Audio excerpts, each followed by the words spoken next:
पर पुलिस और किसानों के बीच भिड़ंत हुई।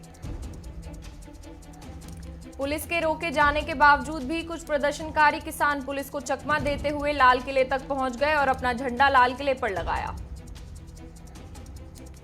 किसानों की ट्रैक्टर परेड के दौरान हुई हिंसा में कुल 300 पुलिस कर्मी घायल हुए हैं। वहीं परेड में हुए एक हादसे में एक किसान की भी मौत हो गई है। आंदोलन के नाम पर हुई इस हिंसा के मामले में पुलिस ने 20 से ज्यादा एफआईआर दर्ज की हैं। प्रदर्शनकारियों पर 8 बसें, 17 गाड़ियां, 4 कंटेनर और 300 से ज्यादा बैरिकेड तोड़ने के आरोप हैं। ट्रैक्टर रैली में हुए बवाल के बाद दिल्ली पुलिस ने रात भर अभियान चलाकर हालात को सामान्य करने की दिशा में काम किया है। पुलिस ने राजधानी के अंदर सभी बैरिकेड हटा दिए हैं। दिल्ली पुलिस सीसीटीवी फुटेज के जरिए अब हुड़दंगियों की पहचान करने में जुटी हुई है। सिंघू बॉर्डर के आसपास भी सुरक्षा बढ़ा दी गई है। जानकारी के अनुसार ज्यादातर किसान बॉर्डर पर वापस लौट गए हैं। सूत्रों की माने तो किसान मीटिंग के जरिए आगे की रणनीति बनाने में जुटे हैं। बवाल के बाद सुप्रीम कोर्ट की ओर से गठित कमेटी की बैठक रद्द हो गई है। अब कमेटी की बैठक 29 जनवरी को होगी। इसमें कमेटी किसान संगठनों से कृषि कानून को लेकर चर्चा करेगी। दिल्ली हिंसा के बाद कई राज्यों में हाई अलर्ट जारी कर दिया गया है। दिल्ली पुलिस कमिश्नर ने सुरक्षा कर्मियों को उपद्रवियों से पूरी ताकत के साथ निपटने के निर्देश दिए हैं। दिल्ली पुलिस का कहना है कि आंदोलनकारियों ने तय शर्तों की अवहेलना की और हिंसा का मार्ग चुना है, इसलिए अब हिंसा में जो भी शामिल है उनके खिलाफ सख्त एक्शन लिया जाएगा। गृह मंत्रालय ने संज्ञान लेते हुए दिल्ली में बवाल वाली जगहों पर अतिरिक्त सुरक्षा बलों की तैनाती के निर्देश जारी कर दिए हैं, जिसके बाद राजधानी में सख्त कदम उठाए गए हैं। हिंसा के बाद गृह मंत्रालय ने राजधानी के कई हिस्सों में इंटरनेट पर रोक लगा दी है। इंटरनेट सर्विस बंद किए जाने से करीब 5 करोड़ यूजर्स प्रभावित हुए हैं। हिंसा के बाद पंजाब के सीएम अमरिंदर सिंह ने हाई अलर्ट का आदेश जारी करते हुए डीजीपी से कानून व्यवस्था बनाए रखने के लिए कहा है। साथ ही उन्होंने केंद्र सरकार से कानूनों को वापस लेने की भी अपील की है। हरियाणा के डीजीपी ने राज्य के सभी जिला किसानों को उपद्रवियों पर नियंत्रण के लिए कड़े निर्देश देते हुए कहा है कि उपद्रवियों और दंगाइयों को नहीं बख्शा जाएगा। इस बीच हरियाणा के सोनीपत, पलवल और झज्जर जिले में इंटरनेट और एसएमएस सेवाएं आज शाम 5 बजे तक के लिए बंद कर दी गई हैं। इसी के साथ हरियाणा सरकार ने आंदोलन की गतिविधियों को ध्यान में रखते हुए आज प्रदेश के सभी स्कूलों को बंद रखने का फैसला लिया है। हिंसा के पीछे पंजाब के एक्टर और सिंगर दीप सिद्धू का नाम सामने आ रहा है। किसान नेता आरोप लगा रहे हैं कि दीप सिद्धू ने ही प्रदर्शनकारियों को हिंसा के लिए भड़काया है। भाकियू के राकेश टिकैत ने कहा है कि दीप सिद्धू वही हैं, वो भाजपा के कार्यकर्ता हैं। पीएम के साथ उनकी एक तस्वीर भी है। वहीं स्वराज पार्टी के योगेंद्र यादव ने कहा है कि दीप सिद्धू बीजेपी सांसद सनी देओल का चुनाव में एजेंट रह चुके हैं और प्रधानमंत्री नरेंद्र मोदी के साथ इनकी कई तस्वीरें भी है। दीप सिद्धू का नाम सांसद सनी देओल के साथ जोड़े जाने के बाद सनी देओल ने ट्वीट कर इस मामले से खुद को अलग कर लिया है। सनी ने ट्वीट किया है कि मैं पहले भी 6 दिसंबर को ट्विटर के माध्यम से यह साफ कर चुका हूं कि मेरा या मेरे परिवार का दीप सिद्धू के साथ कोई संबंध नहीं है। जय हिंद। वहीं घटना के बाद दीप सिद्धू ने सफाई देते हुए कहा है कि हमने लाल किले पर सिर्फ निशान साहिब का ही झंडा फहराया है और विरोध करना तो हमारे लोकतांत्रिक अधिकार है। हमने तिरंगे को नहीं हटाया। वहीं कांग्रेस सांसद रवनीत बिट्टू ने दिल्ली हिंसा के पीछे सिख फॉर जस्टिस संगठन का हाथ बताया है। उन्होंने कहा है कि लाल किले पर झंडा फहराने के लिए 1 करोड़ 80 लाख रुपए का इनाम ऐलान किया गया था। रवनीत बिट्टू ने हिंसा पर कहा है कि जिस दीप सिद्धू ने लाल किले पर झंडा फहराया उसके बारे में गृह मंत्रालय को पूरी जानकारी है, उसके बावजूद उसके खिलाफ कोई कार्रवाई नहीं हुई है। राकेश टिकैत ने हिंसा को लेकर दिल्ली पुलिस को जिम्मेदार ठहराया और कहा कि चिन्हित जगहों पर बैरिकेड ना लगाकर किसान यात्रा को दिग्भ्रत करने का प्रयास किया गया। दिल्ली हिंसा पर मुख्यमंत्री केजरीवाल की चुप्पी पर हमला करते हुए बीजेपी सांसद गौतम गंभीर ने कहा है कि उनकी यह चुप्पी पंजाब के वोट को दिखा रही है। गौतम गंभीर ने ट्वीट कर लिखा है कि लाल किला पर तिरंगे के अलावा कुछ भी होना इस देश के लिए हर चीज का अपमान है। शिवसेना नेता संजय राउत ने हिंसा के लिए सरकार और किसान संगठन को जिम्मेदार ठहराते हुए कहा है कि सरकार को किसानों की मांगें माननी चाहिए। दिल्ली में जो हुआ वो राष्ट्रीय शर्म का विषय है। बसपा प्रमुख मायावती ने ट्वीट कर दिल्ली हिंसा की निंदा की है। मायावती ने लिखा है कि यह अति दुर्भाग्यपूर्ण तथा केंद्र की सरकार को भी इसे अति गंभीरता से जरूर लेना चाहिए। बीजेपी प्रवक्ता संबित पात्रा ने हिंसा की आलोचना करते हुए कहा है कि जिन्हें हम इतने दिनों से अन्नदाता कह रहे थे वो उग्रवादी निकले। शरद पवार ने कहा है कि दिल्ली में जो कुछ हुआ उसका समर्थन नहीं किया जा सकता, लेकिन उन कारणों को भी नजरअंदाज नहीं किया जा सकता जिनकी वजह से ऐसी स्थिति उत्पन्न हुई। हिंसा के बाद भारतीय रेलवे ने अहम फैसला लिया है। रेलवे ने उन सभी लोगों को टिकट का पूरा पैसा वापस करने का निर्णय लिया है जिन्हें दिल्ली से ट्रेन पकड़ना था, लेकिन वो समय पर स्टेशन नहीं पहुंच पाए। रेलवे की ओर से यात्रियों से अपील की गई है कि जिनकी भी ट्रेन 26 जनवरी की रात 9 बजे तक दिल्ली से थी तो सभी रिफंड के लिए अप्लाई कर दें। हिंसा के बाद अब लाल किला मेट्रो स्टेशन के प्रवेश और निकास द्वार बंद कर दिए गए हैं, जबकि जामा मस्जिद मेट्रो स्टेशन के प्रवेश द्वार बंद है।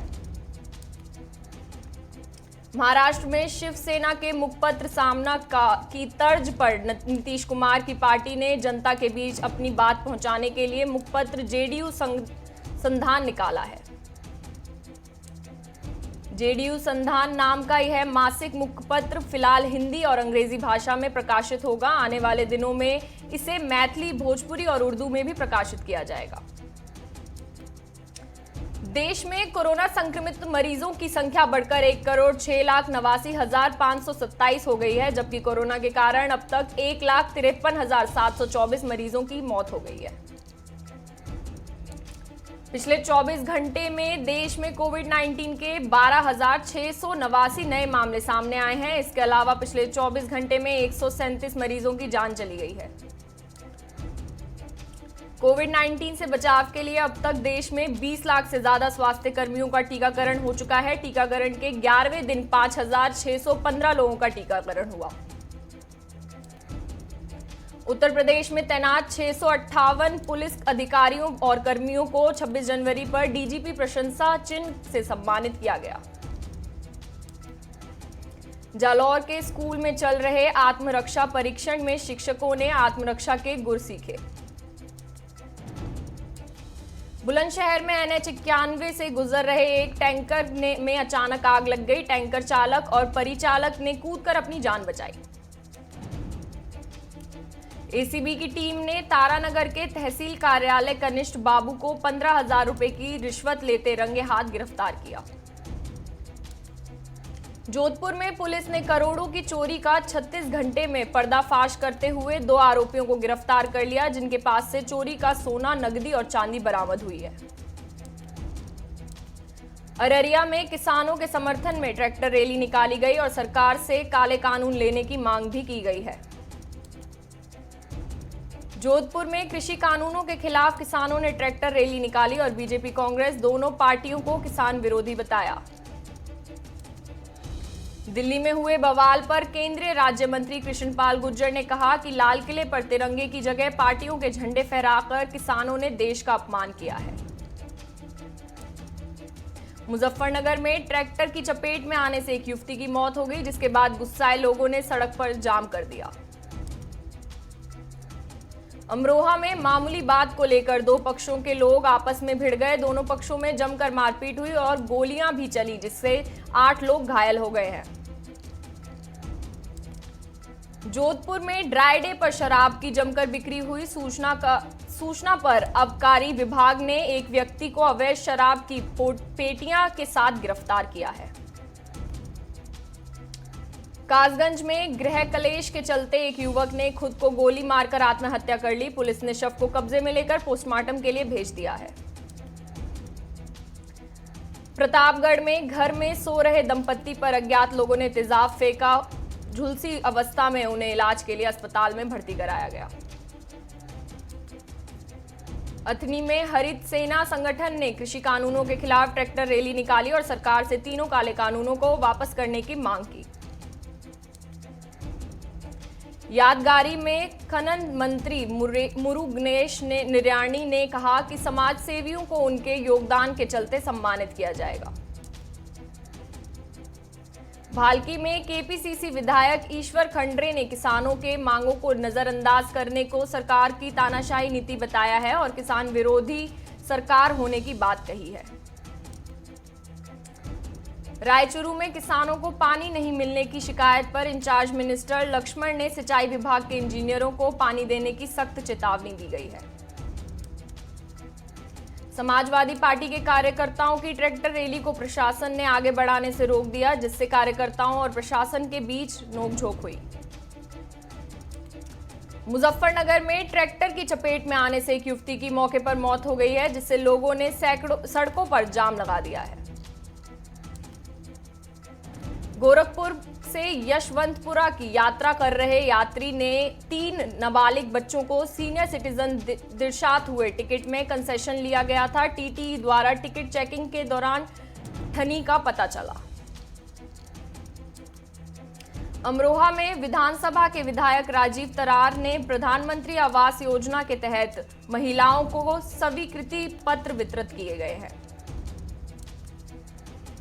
जमशेदपुर के बिस्तुपुर गोपाल मैदान में झारखंड के स्वास्थ्य मंत्री बन्ना गुप्ता के विभिन्न तरह से झांकियां निकाली गई। जमशेदपुर में ट्रैक्टर रैली ने सड़क पर ट्रैफिक व्यवस्था की धज्जियां उड़ा दी, जिसके चलते यात्रियों को परेशानियों का सामना करना पड़ा। समाजवादी पार्टी ने चित्रकूट में भी ट्रैक्टर मार्च निकालकर जोरदार प्रदर्शन किया और सरकार से किसान कानून को वापस लेने की मांग की है।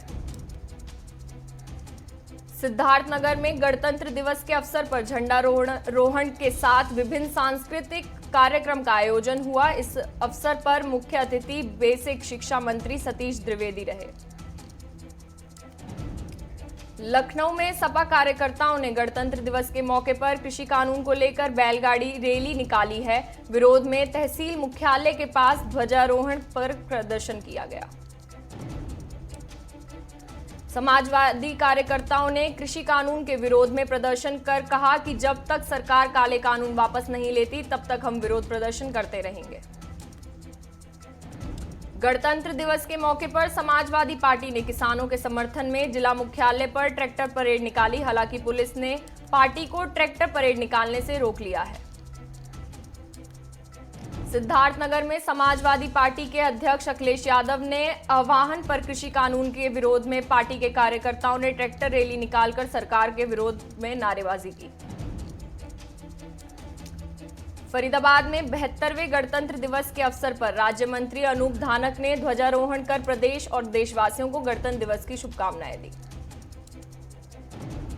मसूरी में कोरोना गाइडलाइंस का पालन करते हुए गणतंत्र दिवस के अवसर पर ध्वजारोहण कर देश के अमर शहीदों को श्रद्धांजलि दी गई।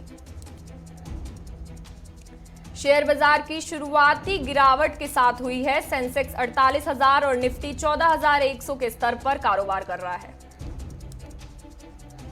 पेट्रोल डीजल के दाम में बढ़ोतरी हो गई है। पेट्रोल 86.30 रुपए और डीजल 76.48 रुपए के हिसाब से बिक रहा है। आईएमएफ ने 2021 में भारत की आर्थिक वृद्धि पर 1.5% रहने का अनुमान जताया है। वहीं बड़ी अर्थव्यवस्थाओं में भारत एकमात्र देश है जिसकी वृद्धि दर 2.5 अंक में होगी। वाहन और बीमा प्रीमियम के लिए अब अलग अलग भुगतान करना पड़ सकता है। IRDAI सिफारिशों पर विचार कर रहा है।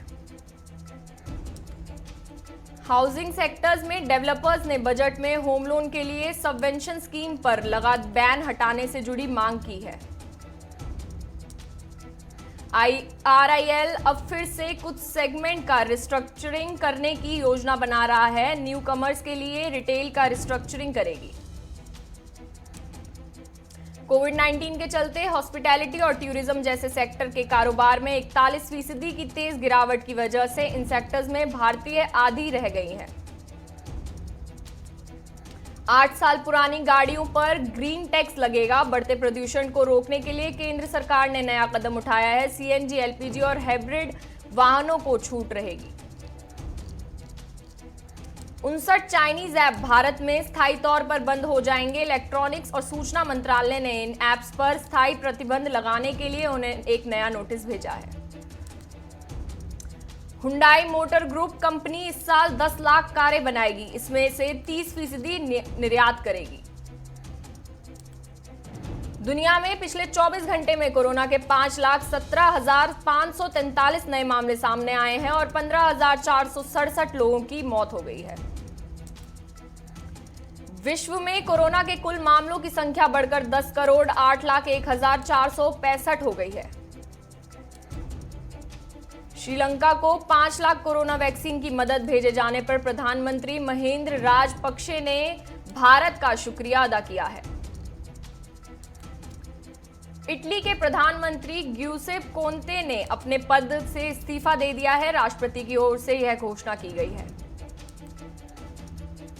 अमेरिका ने अपने नागरिकों के लिए कोरोना और आतंकवाद के मद्देनजर पाकिस्तान और बांग्लादेश की यात्रा नहीं करने की सलाह दी है।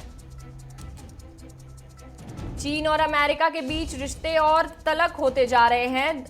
ड्रैगन ने साउथ चाइना सी में सैन्य अभ्यास करने की घोषणा कर दी है। अमेरिकी सीनेट ने अर्थशास्त्री जेनेट येलेन को अमेरिका की पहली महिला वित्त मंत्री के रूप में नियुक्त किया है। कोरोना काल के बीच सिंगापुर के मंत्री ने चेतावनी दी है कि इस महामारी के सख्त खत्म होने के 4 से 5 साल का समय लग सकता है। कनाडा में सिख संवाद रमेश संघा को अपनी साथी सांसद नवदीप बेंस की आलोचना करने के मामले में प्रधानमंत्री ने पार्टी से निकाल दिया है।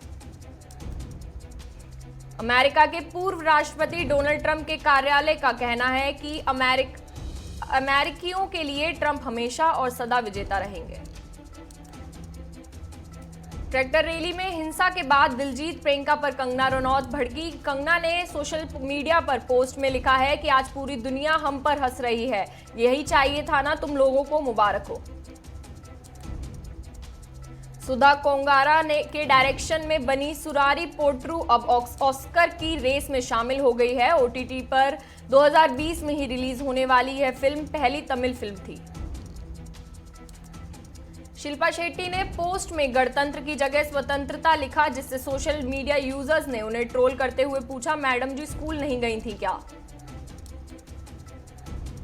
बिग बॉस में राहुल वैद की गर्लफ्रेंड नहीं जाएंगी। दरअसल राहुल पर दिशा परमार दबाव नहीं देना चाहती हैं, जिसको लेकर दिशा ने एक इंटरव्यू में बोला वे खुद की लड़ाई लड़ने के लिए काफी मजबूत हैं।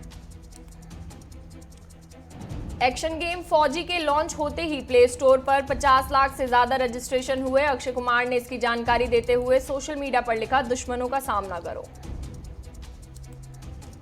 साउथ अफ्रीका के क्रिकेटर AB डिविलियर्स IPL से 100 करोड़ रुपए कमाने वाले पहले विदेशी प्लेयर बनने वाले हैं। वो यह उपलब्धि इसी साल हासिल कर लेंगे।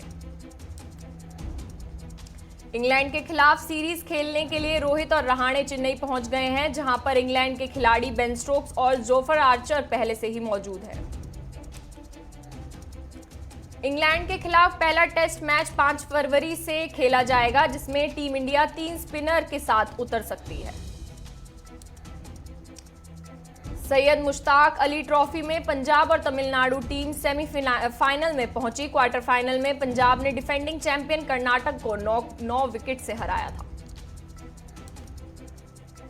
इंग्लैंड क्रिकेट टीम के कप्तान जो रूट क्रिकेट में बेस्ट बन सकते हैं। दरअसल जो रूट जिस प्रकार से खेल रहे हैं, ऐसे में वो सचिन तेंदुलकर के सबसे ज्यादा 200 टेस्ट खेलने और सबसे ज्यादा रन के रिकॉर्ड को तोड़ देंगे।